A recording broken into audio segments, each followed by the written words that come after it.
Shalom saudara-saudara yang dikasihi Tuhan, kita bersyukur kepada Tuhan karena melalui channel ini kita tetap bisa bersekutu, tetap bisa beribadah bersama, boleh memuji dan menyembah Tuhan. Nah, bagi saudara yang merasa diberkati oleh Tuhan lewat channel ini, saudara bisa subscribe dan juga men-share-nya kepada saudara, sanak famili maupun teman-teman saudara untuk kita boleh sama-sama menerima berkat daripada Tuhan. Kiranya Tuhan Yesus boleh memberkati kita semua. Amin. Shalom saudara-saudara sekalian, kita bersyukur untuk penyertaan Tuhan yang selalu Tuhan nyatakan dalam hidup setiap dari kita.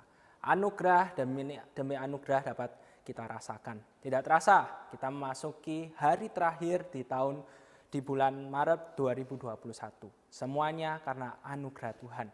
Kita ada sebagaimana kita ada karena anugerah Tuhan.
Semakin hari semakin bertambah besar anugerah-Mu.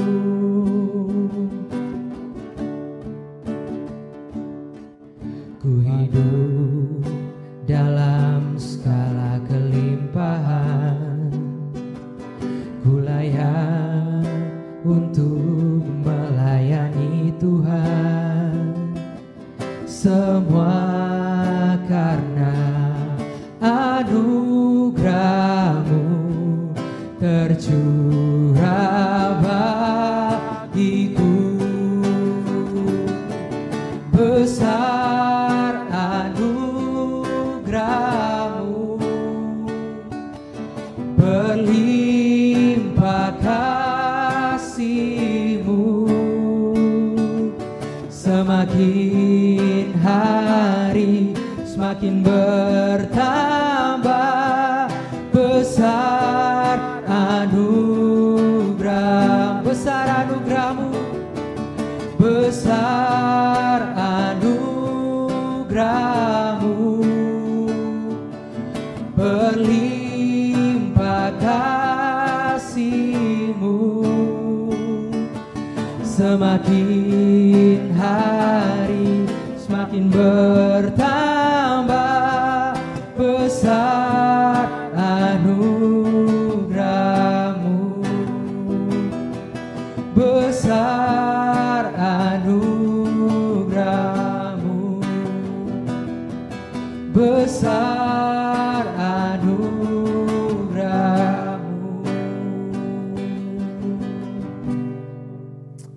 Benar ya Tuhan, besar anugerah-Mu. Kalau kami boleh hidup sampai sekarang ini, kalau kami boleh melakukan segala aktivitas yang kami lakukan sepanjang hari, sepanjang hidup kami, itu bukan karena siapa kami, tapi karena siapa Engkau, Allah yang berkuasa, Allah yang peduli, Allah yang berdaulat bagi setiap dari kami. Dan kiranya semakin hari dan semakin hari, dari waktu ke waktu, kami dapat melihat dalam kehidupan setiap dari kami sebagai anak-anak Tuhan. Bukan betapa besar usaha kami, betapa hebatnya kami, tapi kami dapat semakin melihat kalau bukan Tuhan, kami tidak akan bisa ada di tempat ini. Kami menyerahkan untuk ibadah puasa kami hari ini ke dalam tangan-Mu saja. Hanya dalam nama Tuhan Yesus kami telah berdoa. Amin. Saudara-saudara, ketika kita datang, kita beribadah bersama-sama. Roh Kudus hadir. Roh Kudus hadir, Roh Kudus yang memampukan setiap dari kita. Dan kiranya sebelum kita mendengarkan firman Tuhan hari ini, kita sama-sama dapat memuji nama Tuhan. Kita bersandar pada Roh Kudus supaya melalui kebenaran firman Tuhan, kita dapat senantiasa ditopang untuk melaksanakan taat kepada kebenaran firman Tuhan.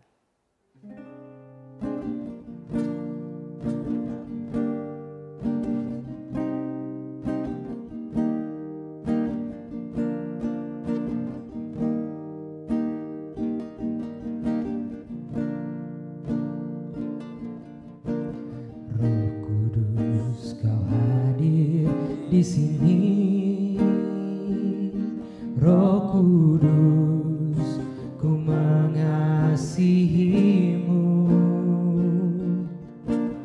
Kau lembut, Kau manis, Kaulah penghiburku, penolongku, diutus Bapa-Ku. Roh Kudus, Kau hadir di sini. Roh Kudus, Kau hadir di sini. Roh Kudus, ku mengasihi-Mu. Kau lembut, Kau manis, Kaulah penghiburku, penolongku, diutus Bapa-Ku. Ku buka hati untuk Roh-Mu Tuhan. Ku buka hati menyembah-Mu Yesus. Jamahlah kami, penuhi kami dengan kuasa Allah Maha Tinggi. Roh Kudus, Kau hadir di sini.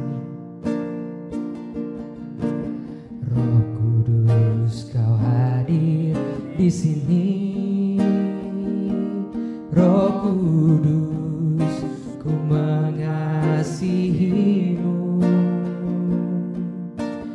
Kau lembut, Kau manis, Kaulah penghiburku, penolongku, diutus Bapa-Ku. Ku buka hati, ku buka hati untuk Roh-Mu Tuhan.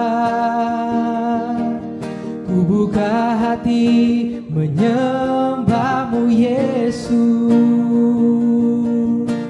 Jamahlah kami, penuhi kami dengan kuasa Allah Maha Tinggi.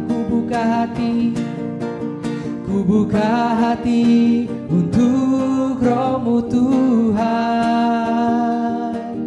Ku buka hati menyembah-Mu Yesus.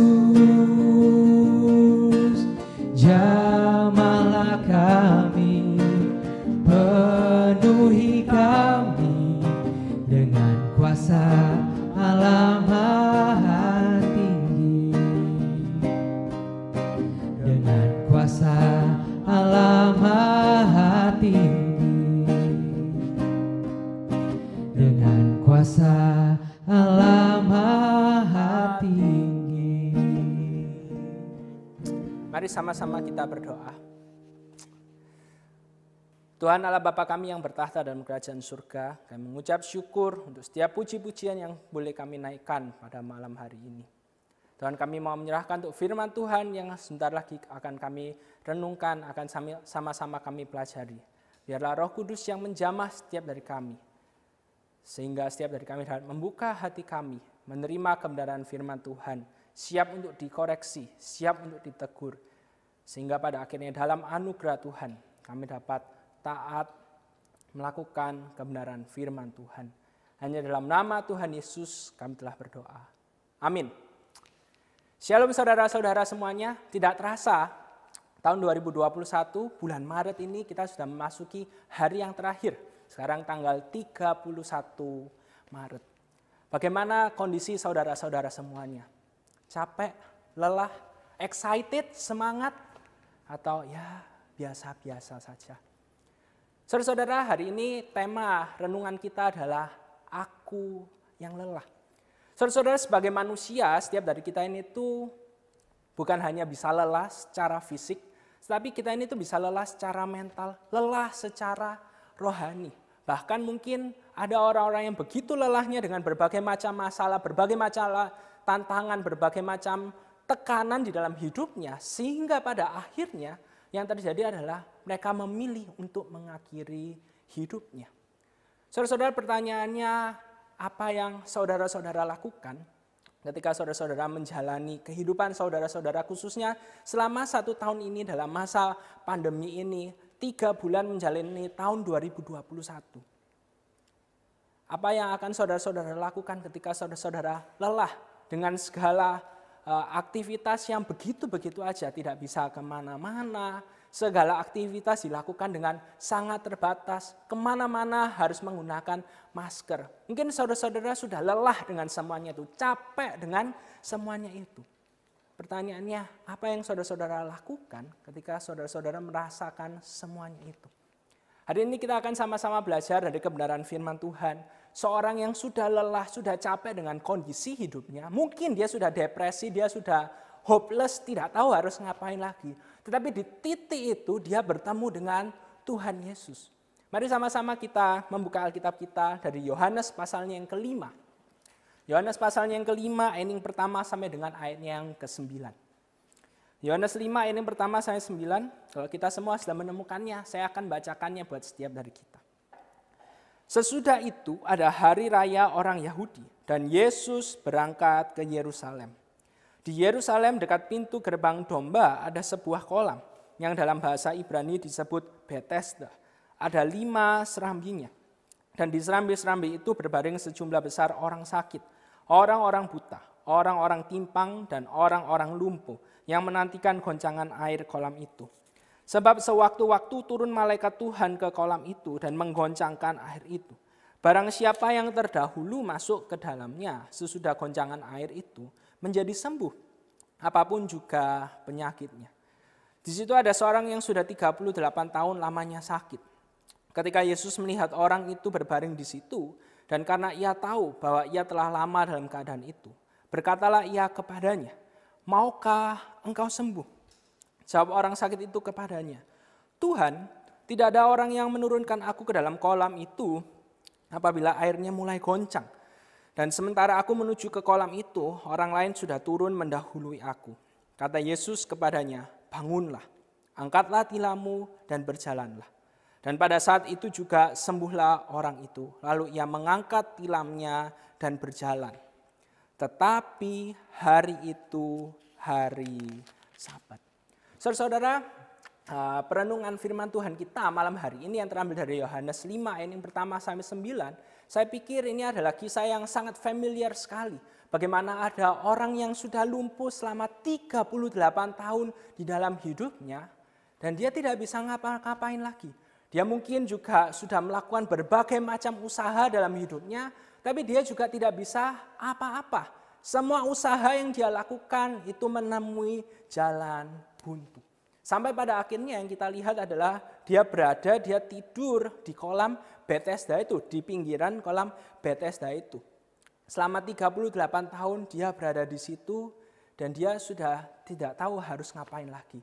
Dia cuma berharap firman Tuhan dengan sangat jelas mengatakan bagaimana ada orang yang membantu dirinya untuk bisa masuk ke dalam kolam Bethesda itu. Kalau misalnya malaikat turun, kepercayaan pada waktu itu kalau ada malaikat turun menggoncang-goncang air kolam itu, siapa yang masuk duluan itu akan sembuh. Dan dia berharap ada orang yang membantu dirinya. Karena dia merasa kalau kolam itu bergoncang-goncang, tidak ada orang yang membantu dirinya untuk bisa masuk ke dalam kolam itu. Aku lumpuh, aku tidak bisa mendekati kolam itu. Sehingga akhirnya yang terjadi, dia hopeless. Ya sudahlah, aku berbaring di sini aja. Dia mengharapkan belas kasihan dari seseorang yang mau membantu dirinya supaya dirinya itu bisa sembuh dari sakit yang sudah dia derita selama 38 tahun tersebut. Saudara-saudara, dalam titik hopeless, desperate, dia sudah tidak tahu harus ngapain lagi. Dia tidak tahu harus kemana lagi dalam hidupnya. Di situ dia bertemu dengan Tuhan Yesus. Nah, malam hari ini saya mengajak setiap dari kita untuk melihat ternyata dalam pertemuannya orang yang lumpuh ini yang berada di Bethesda, kolam Bethesda ini itu bertemu dengan Tuhan Yesus. Ada dua macam halangan sebenarnya yang dihadapi oleh orang yang lumpuh ini. Yang pertama adalah kepercayaan pada waktu itu. Karena kalau misalnya kita lihat ketika Tuhan Yesus datang dan Tuhan Yesus tanya, maukah engkau sembuh? Orang itu tidak jawab, aku mau atau tidak mau. Enggak. Dia jawabannya itu menunjukkan kehopelessannya. Ke hidup yang tanpa harapan itu sangat terlihat sekali dari jawabannya itu. Dia bilang, Tuhan ya apa caranya? Aku sih mau, tapi dia tidak bilang seperti itu. Aku sih mau, tapi ya apa, tidak ada orang yang mau menolong aku untuk masuk.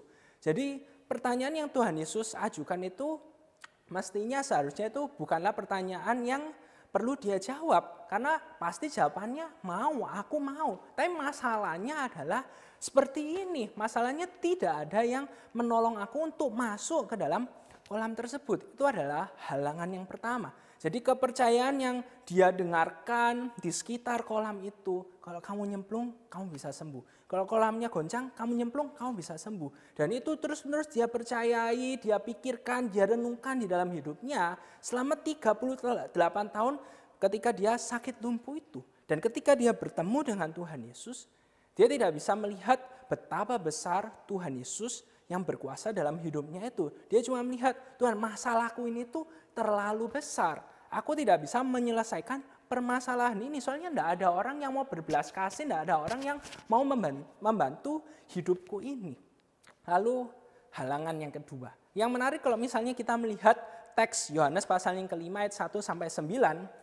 Kita baca di ayat yang ke-9 itu, dan pada saat itu juga sembuhlah orang itu, lalu ia mengangkat tilamnya dan berjalan. Seharusnya sudah berhenti di situ aja. Tetapi ayat ini dilanjutkan dengan perkataan, tetapi hari itu hari Sabat. Ini suatu informasi yang sangat menarik sekali.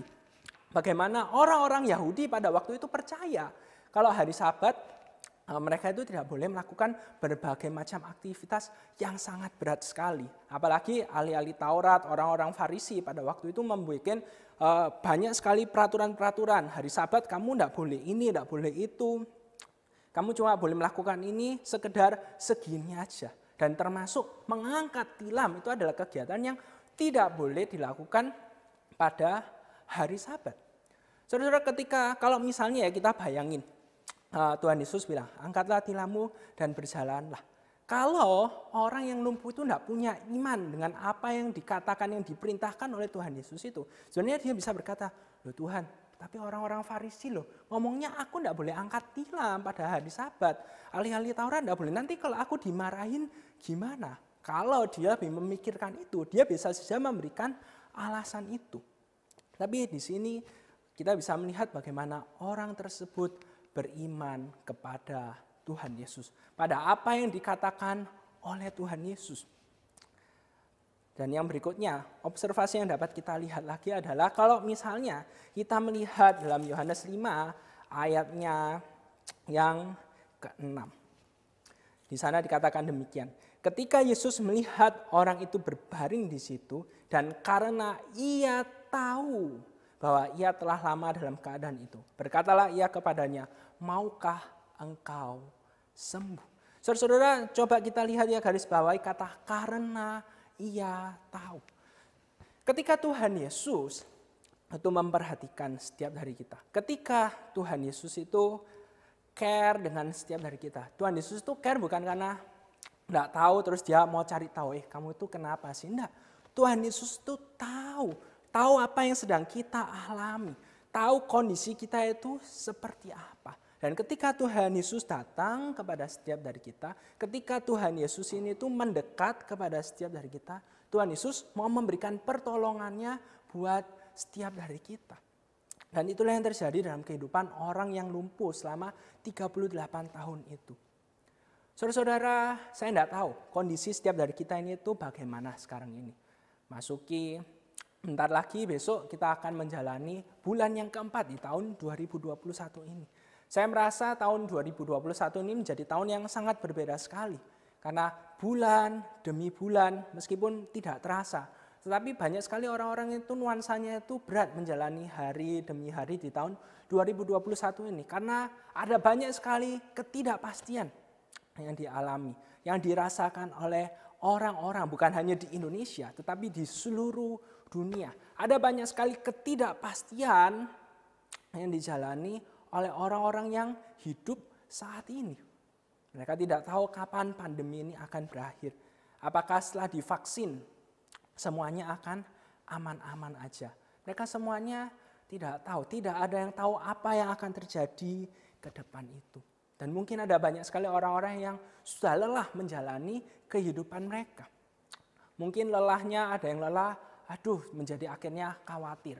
Terlalu berlebihan khawatir, tidak berani melakukan ini, tidak berani melakukan itu. Atau mungkin juga ada orang yang sudah terlalu lelah sehingga akhirnya sudah masa bodoh aja. Dah mau melakukan ini, mau melakukan itu, terserah dia mau melakukan apa aja, boleh-boleh aja. Tetapi pertanyaannya, apakah yang akan kita lakukan sebagai seorang anak Tuhan? Kita sama-sama hidup di dunia ini, kita sama-sama merasakan segala hal yang terjadi di dunia ini saat ini. Firman Tuhan hari ini mengingatkan setiap dari kita. Ketika kita lelah, mari kita datang kepada Tuhan Yesus. Tuhan Yesus dengan tangan yang terbuka, dengan anugerahnya yang begitu besar, siap untuk menerima setiap dari kita. Tuhan Yesus siap untuk memeluk setiap dari kita. Tuhan Yesus siap untuk menopang, menguatkan setiap dari kita. Sehingga pada akhirnya di dalam Yesus kita akan mendapatkan kelegaan.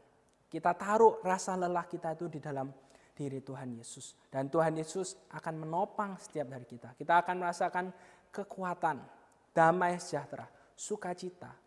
Yang kalau misalnya kita mencari di tempat yang lainnya, kita tidak akan pernah mendapatkan itu.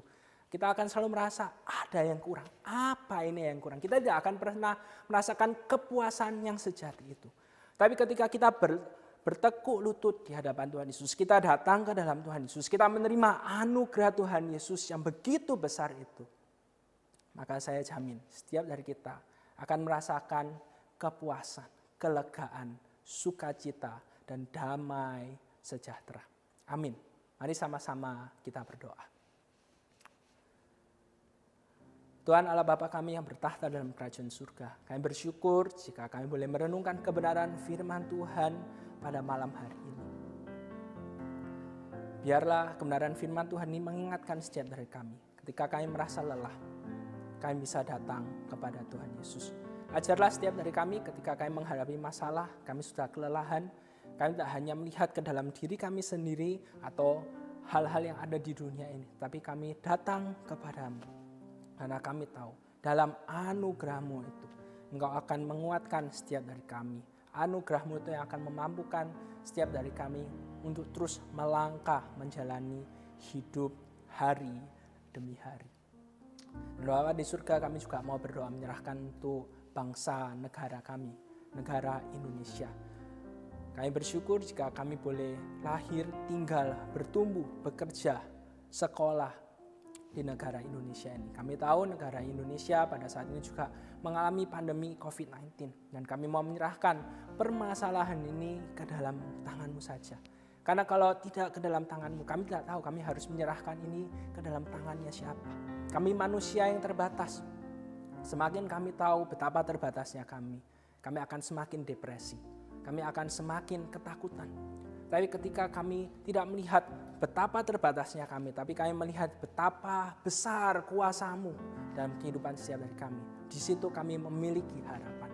Dan biarlah ini yang terus menjadi harapan setiap dari kami. Dan kami mau menyerahkan masalah COVID-19 ini ke dalam tangan-Mu saja. Dan tidak lupa juga kami berdoa menyerahkan untuk pemerintah. Khususnya untuk Presiden Jokowi dan juga untuk setiap para menterinya. Tuhan, kami tidak tahu apa yang sebenarnya sedang mereka pertimbangkan. Ketika mereka harus membuat suatu keputusan-keputusan dalam memimpin negara ini. Ada banyak sekali orang-orang yang bisa memberikan opini-opini mereka, menilai kenapa kebijakannya seperti ini, kenapa kebijakannya seperti itu. Tapi kami percaya setiap apa yang diputuskan oleh kepala pemerintahan kami pada saat ini, kami percaya semuanya itu ada dalam kuasa-Mu, semuanya itu ada di bawah kedaulatan-Mu. Dan kami percaya pada akhirnya semuanya itu akan membawa kebaikan bagi setiap dari kami, anak-anak-Mu. Dan tidak lupa juga kami mau berdoa menyerahkan untuk setiap pemerintah daerah di mana mereka perlu memikirkan perkembangan ekonomi di daerah mereka masing-masing. Tapi juga mereka perlu memikirkan bagaimana supaya pandemi COVID-19 itu dapat cepat diselesaikan. Mereka juga bekerja mungkin dalam tekanan, mereka harus menyelesaikan berbagai macam masalah yang ada di daerah yang mereka pimpin. Tuhan, kami mau menyerahkan para pemimpin daerah yang ada saat ini, yang sedang menjabat saat ini. Tuhan, yang tolong berikan kepada mereka hati yang takut akan Engkau, sehingga akhirnya keputusan-keputusan yang mereka buat itu tidak didasarkan pada kepentingan diri mereka sendiri, tapi benar-benar mereka mau hidup, mau melayani, sehingga akhirnya bangsa dan negara kami bukan hanya di kota besar saja, tapi sampai daerah-daerah terpencil, mereka tetap menjadi suatu daerah yang terus berkembang dari semakin hari menjadi lebih baik dan lebih baik. Tuhan, inilah doa-doa setiap dari kami. Kami percaya Engkau mendengarkan doa-doa ini. Kami tahu Engkau ada, Engkau tidak jauh, Engkau dekat dengan setiap dari kami. Hanya dalam nama Tuhan Yesus kami telah berdoa. Amin. Saudara-saudara, ibadah doa puasa hari ini telah selesai. Kita bersyukur untuk pujian firman Tuhan. Dan biarlah firman Tuhan yang baru saja kita renungkan sama-sama itu dapat menguatkan, menopang setiap dari kita menjalani hidup kita hari demi hari. Amin.